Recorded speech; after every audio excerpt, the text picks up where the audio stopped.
नए important topic discuss करना है जो तकरीबन हर घर का मसला है कि किसी को या तो हाई ब्लड प्रेशर का मसला होता है या लो ब्लड प्रेशर का मसला होता है। तो इन दोनों की जो अलामात हैं वो एक दूसरे से मिलती जुलती हैं, लेकिन उनमें थोड़ा फ़र्क होता है। तो आपको कैसे पता चलेगा कि आपको कौन सी अलामात आ रही हैं कि आपका बीपी लो है या बीपी हाई है? ठीक है, समटाइम क्या करते हैं लोग कि इन अलामात को देख के ही अपना इलाज शुरू कर देते हैं। मतलब कि अगर उनको लग रहा है कि ये अलामात आ रही हैं तो वो समझेंगे कि लो बीपी है, लेकिन बीपी हाई होता है तो वो उसकी लो बीपी के सारे मैन्यूवर शुरू कर देते हैं कि साल्ट इनटेक सारा कुछ। लेकिन आपने एक चीज़ ज़हन में रखनी है कि आपने कोई भी मेडिकेशन करने से पहले, चाहे हाइपोटेंशन के लिए कुछ कर रहे हो या हाइपरटेंशन के लिए कर रहे हो, आपने बीपी चेक किए बगैर कोई भी ट्रीटमेंट नहीं लेना।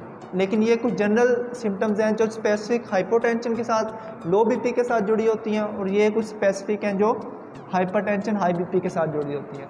तो हाइपोटेंशन क्या होता है? आपका अगर blood pressure 100 millimetre of mercury से लो है, ठीक है, तो उसको हम हाइपोटेंशन की कैटेगरी में लेते हैं यूजुअली। और हाइपरटेंशन क्या होता है? अगर बीपी आपका 140 से ज़्यादा है, ठीक है।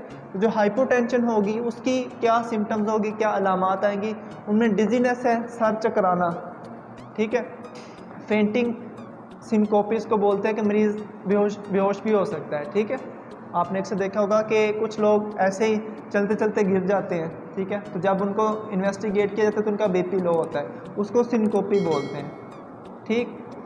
तो उसके बाद ब्लड विजन हो सकती है, आपको धुंधला नज़र आ सकता है। टैकीकार्डिया हो सकता है कि जो दिल के धड़कने की रफ्तार है वो तेज़ हो सकती है, ठीक है। वो टैकीकार्डिया क्यों होता है? क्योंकि जैसे आपका बीपी लो होता है तो आपका जो ब्रेन है ना, उससे मैसेज आता है हार्ट को कि जिस्म में ब्लड की सप्लाई कम है, उसको पूरा करना है, तो उसके रिस्पॉन्स में हार्ट तेज़ तेज़ पंप करता है। टैकीकार्डिया का मतलब भी ये होता है कि हार्ट का जो बीटिंग रेट है वो ज़्यादा हो जाए, ठीक है। तो इस वजह से इनिशियली टैकीकार्डिया होता है। देन आपके पास है स्वेटिंग, ठंडे पसीने आ सकते हैं मरीज़ को हाइपोटेंशन में, लो बीपी में। नेक्स्ट हो सकता है डिफ़िकल्टी इन कंसनट्रेटिंग, अभी हम डिस्कस करके आए हैं कि फेंटिंग हो सकती है। तो डिफ़िकल्टी इन कंसनट्रेटिंग का क्या मतलब है कि किसी भी काम के ऊपर आप कंसनट्रेट नहीं कर पाओगे, सही है।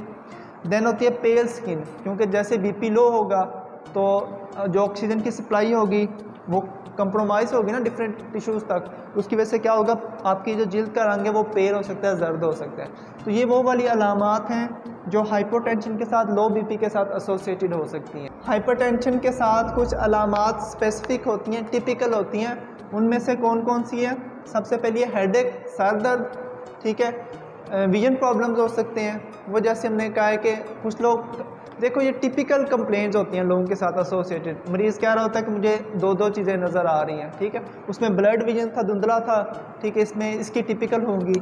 देन आपके पास चेस्ट पेन हो सकता है, सीने में दर्द हो सकता है, समटाइम्स नोज़ ब्लीडिंग भी हो सकती है। अगर बीपी सीवियर हाइपरटेंसिव अगर इमरजेंसी है ना तो उसमें नोज़ ब्लीडिंग भी हो सकती है। देन डिफ़िकल्टी इन ब्रीथिंग, सांस लेने में भी मरीज़ को दुश्वारी हो सकती है।